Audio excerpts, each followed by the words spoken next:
Hello guys, welcome back to my YouTube channel Bazaar with Shubham. तो आज हम एक और हॉस्पिटल सेक्टर की कंपनी एनालाइज करेंगे जिसका नाम है नारायण हृदयालय। तो ये बेसिकली मेजर काम इसका हार्ट रिलेटेड ऑपरेशंस में था। पहले तो देख लेते हैं ये क्या कर रहा है, अस्पताल के बारे में जान लेते हैं। इंडिया में 18 हॉस्पिटल्स हो गए हैं इसके, 2 हार्ट सेंटर्स हैं। केमन आइलैंड में इसका हॉस्पिटल है और यूनाइटेड किंगडम में भी इसने काफ़ी हॉस्पिटल्स खोल दिए। मल्टीनेशनल हॉस्पिटल है। कार्डियक एंड ऑन्कोलॉजी ये इसका 50% रेवेन्यू कंट्रीब्यूट करते हैं। न्यूरो साइंस, ऑर्थोपेडिक ये भी है इसमें काफ़ी। दो तरह से ये ऑपरेट करता है हॉस्पिटल। ओन्ड हॉस्पिटल मतलब या तो अपने खुद से बनाया है और खुद से चला रहा है और सारा पैसा मैनेजमेंट की जिम्मे है, या फिर ऑपरेटेड हॉस्पिटल जैसे किसी हॉस्पिटल ने बना दिया, इंफ्रास्ट्रक्चर सारे इक्विपमेंट्स ला दिए, अब इनको ऑपरेशन के लिए कह दिया कि तुम ऑपरेट कर लो, तो उसके लिए कुछ सर्विस फीस लेते हैं ये। ओन्ड हॉस्पिटल का रेवेन्यू 70% अराउंड है, वहीं ऑपरेटेड हॉस्पिटल से इनका 25% पैसा आता है। 1:3 का रेशियो हो गया लगभग। बेंगलोर में इन्होंने एक अभी लैंड खरीदी है, 3.36 एकड़ कुछ ऐसे करीब में। बेंगलोर में भी हॉस्पिटल आएगा। बेड कैपेसिटी अराउंड 5700 से ज़्यादा है और फाइनेंशियल ईयर 30 तक करीब 7600 बेड की कैपेसिटी कह रहे हैं ये। यूके मार्केट नवंबर 2025 में गई थी ये। तो अब इसके फाइनेंशियल्स देख लेते हैं गाइस। मार्केट कैप इसका है 37,000 करोड़। हॉस्पिटल चेन काफ़ी बड़ी हो गई है और करंट प्राइस है 1827 रुपये। स्टॉक का पी 45 का है अभी।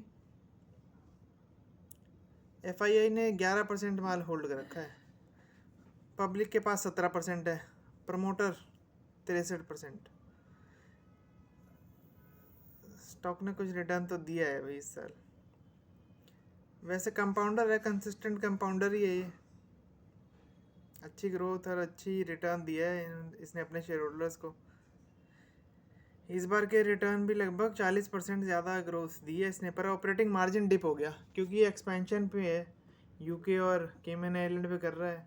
कुछ इंश्योरेंस सेक्टर में भी आ गया ये कि अपने रिलेटेड हॉस्पिटल्स जो हैं तो उसमें कुछ इंश्योरेंस स्कीम भी अपनाई है इसने, पर उसमें अभी ये पैट पॉजिटिव नहीं हुआ है, प्रॉफिटेबल नहीं है। ये देखो, स्टॉक प्राइस ने 30% का रिटर्न दिया है पिछले 5 सालों में।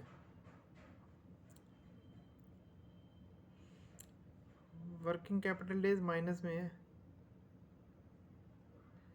मतलब डेटर से पैसा जल्दी आता है और ये क्रेडिटर को पैसा लेट दे रहे हैं। प्रमोटर के बारे में देख ही लिया, शेयर होल्डिंग के बारे में कुछ कॉन कॉल में कुछ 1-2 बातें बताई इन्होंने, मैनेजमेंट ने, कि कुछ फार्मेसी बिजनेस में भी आ गए हैं ये जो अपने सेंटर से करेंगे ये। ऑन्कोलॉजी और कार्डियक जो मेजर रेवेन्यू सोर्स थे वो 2nd और 3rd नंबर पे आ गए हैं और धीरे धीरे इनका सोर्स बढ़ रहा है। ग्रोथ अच्छी ही गाइडेंस दिया है मैनेजमेंट ने। और 1000 करोड़ का केपेक्स करने वाले हैं ये, जिसमें से एक तो ये लैंड परचेज हो ही गई है।